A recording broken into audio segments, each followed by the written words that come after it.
Are you having fun in your business? I mean, it should be fun, right? Well, sometimes the fun gets overlooked when you're dealing with the have-tos, the complexities of being your own boss and actually running the show. It's my goal that this, the Fun Business, Fun Money podcast, can help reignite your spark of fun by providing tips, tools, insights, and inspiration so you can enjoy running your business in the simplest, easiest, most fun way possible. I'll be sharing practical tips and ideas that you can implement immediately, along with business and money mindset insights to keep you moving forward no matter what's going on around you. I'm your host, Deirdre Amies, the Fun Business and Money Coach and founder of Powered by Personality. Let's play.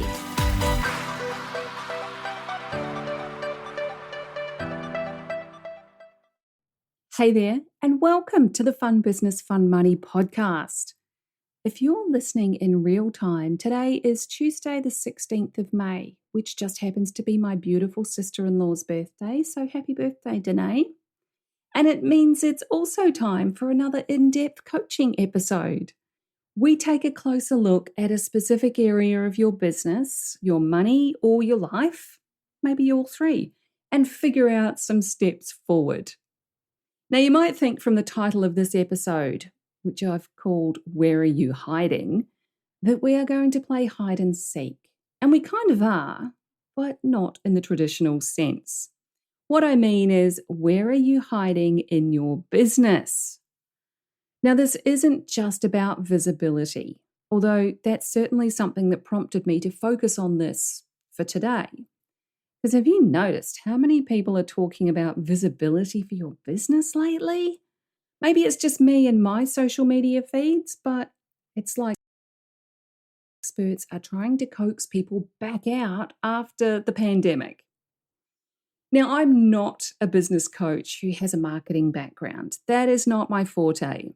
So when I talk about visibility, it's more about bringing your whole self, the full power of your personality into everything that you do. I've had this phrase, where are you hiding, in my head for years. I first heard it when I watched a coach coaching someone in an online session. He was coaching someone with long hair, and it kept falling across their face when they dipped their head forward. Now, of course, that's a super common thing. But it struck me like a freight train when he suddenly stopped mid-sentence and asked if they had a hair tie or something to pull their hair back. And he then redirected the focus to this concept of hiding via your face, which is such a powerful communication tool through our expressions and those tiny nuances. And he redirected it to where else in your life or your business or whatever are you hiding? Now, it's not intended to be culturally offensive, so I apologize if that triggers anything for anyone, but it is an interesting way of looking at what we're doing, how we're showing up, and the people that we're interacting with. So that's why I've chosen 3 key areas to touch on around this topic of where are you hiding in your business? Some of them are obvious, others not so much. Let's get into them. The first one is busy work. Yes, staying busy with work itself is a way of hiding in your business. What are the things that you're doing to keep yourself busy and ultimately hold you back from achieving your goals? If you're a ruler money archetype, your first thought is probably, what? That is so weird. Who on earth would hold themselves back from a goal? Well, pretty much all of the money archetypes do that in some form or another, including rulers, in the way that I'm about to share with you. If you're just new to the concept of money archetypes, don't worry, I've got you covered. It's a modality that I use to identify not only your relationship with money, but also the way you engage with your audience and your ideal clients. I gave an overview of each of them in episode 3, which is titled Unlock the Power of Your Money Personality, and also in episode 29 on buyer behavior. You can go check those out after you're done with this episode. So let's say you're creating busy work by booking yourself on back-to-back calls with clients, because that's a money-making activity, which is a good thing. But what's not so good about it is if your self-care is lacking, especially if you're an introvert like me. The amount of energy that you can expend on those calls has to be replenished on a regular basis and not just left to the end of something. And while I absolutely do get a temporary buzz while I'm on those calls, it's really energizing, I can very quickly crash afterwards. And that leads to, if I've overdone it, needing to take a day off and reprioritize other things that I really wanted to do purely because my energy is zapped. I know it's very different for extroverts who thrive on the interaction with others, but you can create busy work in different ways. So don't go thinking I don't see you over there. Extroverts, by filling your time with client calls and people interactions, you might be letting other areas of your business slide. If you're a solopreneur, and most small business owners are, you might be ignoring your marketing or your finances or your personal relationships, or the fact that you actually need to train and delegate your work to a new team member so that you can have more time. Basically, if you're too busy with work, there's no need to deal with the next step of growth in your business, even though that's the thing that you know you want. Status quo is a hiding mechanism. I'm going to say that again. Write it down if you feel like it. Status quo is a hiding mechanism. I absolutely love seeing my clients not only make more money and create financial freedom, but also have more time freedom. And they do that by stopping pointless busy work that doesn't provide value, they don't enjoy it, and it doesn't lead to making money.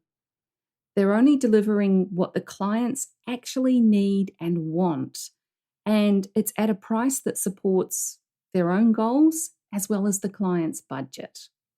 You deserve to be paid what you ask and to take that vacation. It's about the money and the time. There are endless ways to fill your time with busy work. It could be fluffing around with your website, creating pretty graphics on Canva, all the things. The key is to figure out the things that actually matter for you, for your clients, and for your business. So what can you do to create more time? Be intentional about it and make sure it's aligned for you. The second area where you may be hiding in your business is content. I know we all love a good bit of content, but do you really need so much content to post on all the social media platforms multiple times a day? Marketing experts will say, yes, you do. But do you really? It can be exhausting. Is it needed for your business? If you're getting most of your business through referrals, then more content isn't really going to help you much.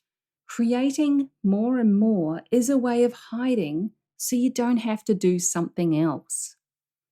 It's entirely possible that your ideal client isn't really on social media a lot and simply doesn't consume a lot of content. I know, shocking thought. A key part of your ideal client work has to be, how do they spend their time? Are they scrolling social media, or are they getting their info from other sources like books, news sites, and conversations?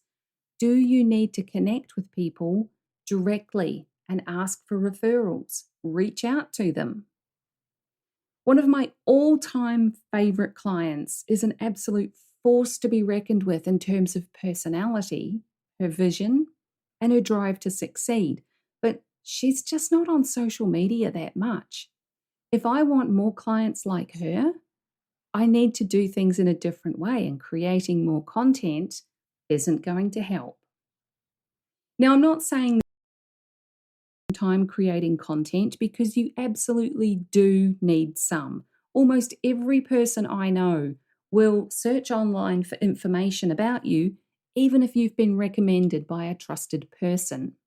I'll go look for your website so I can learn a bit more about you and figure out if it's worth our time to actually have a chat. I'll look for you on Facebook, I'll look for you on LinkedIn, and then I might reach out to you. But you don't need a lot of content to establish the credibility. You don't necessarily need pretty graphics or even to do videos. When you're genuine and authentic in your content, you can show your expertise and you can articulate it clearly as to who you are, what you do, and who you're for. That is what people need to know. Repurpose that stuff at least once a week and you're good to go. On the flip side of content, are you consuming a lot of it? It could be the proverbial doom scrolling as a way to distract yourself from reality. Yes, that's a thing. We all do it. Come on. You might be watching all the trainings and webinars and listening to podcasts on all the topics. You should totally be listening to all of the episodes on the Fun Business, Fun Money podcast, #just saying. You might be active in countless Facebook groups where you're adding value. You're taking online courses. Maybe you're attending conferences. You're networking like a boss and flitting around like a busy little bee. I have nothing against all of that, but it's also exhausting. No wonder people get to the end of the day and feel like they've been super productive, but they've actually got nothing solid to show for it. That's a form of hiding in your business as well. Ooh, awkward, I know. The thing is, there's a season for learning and a season for implementing. Don't get stuck in the learning phase and never implementing anything. I've been there. I felt like I didn't actually learn anything new for years after I left school, through my 20s and 30s. Then when I flipped that switch on in my late 30s and early 40s, it was like opening the floodgates. I was consuming content like my starving brain was now sitting in a delicious buffet.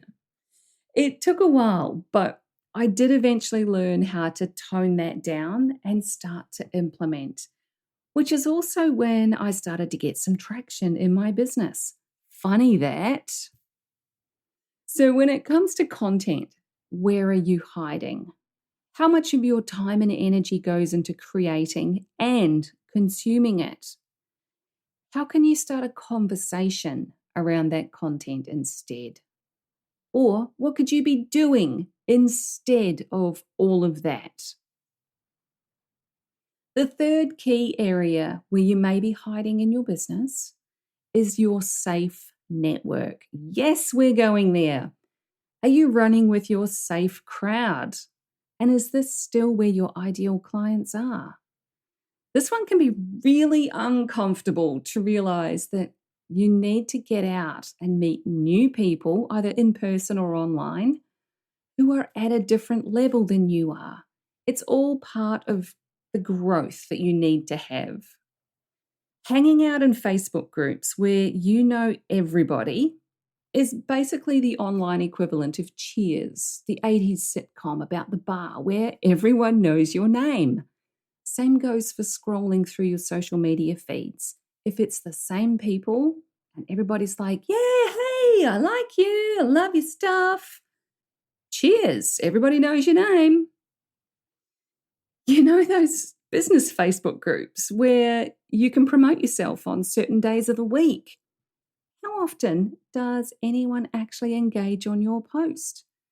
How often does that lead to a paying client?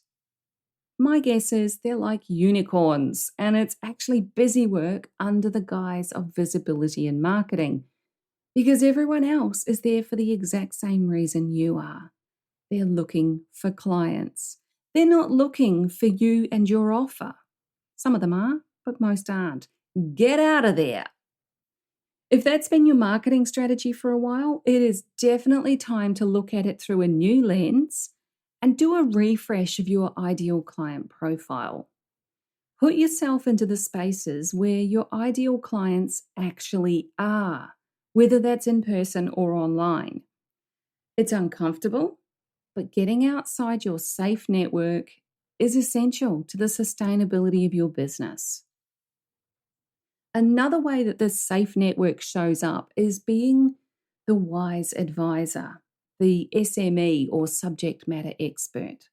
It's so easy to just give the information and support that others need, but it's not always so easy to receive. And this is a common trait of the nurturer money archetype, which kind of needs no further explanation because of the name, nurturer. You're the support person for everyone else. And actually asking for help or support or money to be paid for your work, that can be super uncomfortable. It's easier to hide behind the safety net of always being the one to give. So that's the 3 key areas where you may be hiding in your business. Are you filling your time with busy work, whether it's paid or not, to avoid something else? Are you on the content hamster wheel, either creating it or consuming it? And are you still playing in your safe network and you need to branch out? Maybe it's something else entirely. That's just 3 things. I'm sure we could brainstorm 25 things that if we really wanted to. But that would also fall into the area of content creation and busy work. I haven't just picked these 3 things because they sound good. It's because I've done all of these myself. I'm an excellent creator of content. Hello, I'm doing a solo podcast here. I can easily fill my time with fun things that don't really matter to anyone but me. And I'm very comfortable in my little safe network bubble. Thank you very much. The thing is, we're all a work in progress, and progress requires action. So here's an action step for you that might be a little bit uncomfortable. I want you to hit pause, not literally, keep listening, but take a pause and look around for a moment or two, and then answer this question. Where are you filling your time or expending your energy as a way to avoid growth in your business? It might not seem like much, but there is a long-term cost for all those little things that are holding you back from achieving your big goals and dreams. It's the time and financial freedom you want. It's the fun experiences you want to have. It's the team that you want to build and surround yourself with. Now, if you'd like my help with this kind of visibility, not the marketing kind, because there are countless people who are very, very good at that, but the kind of visibility that helps you build a sustainable, fun, and profitable business without burning yourself out on the busy work, I got you. Ignite is my private coaching program where we work one-on-one and we focus on the things that actually matter and create the growth you want.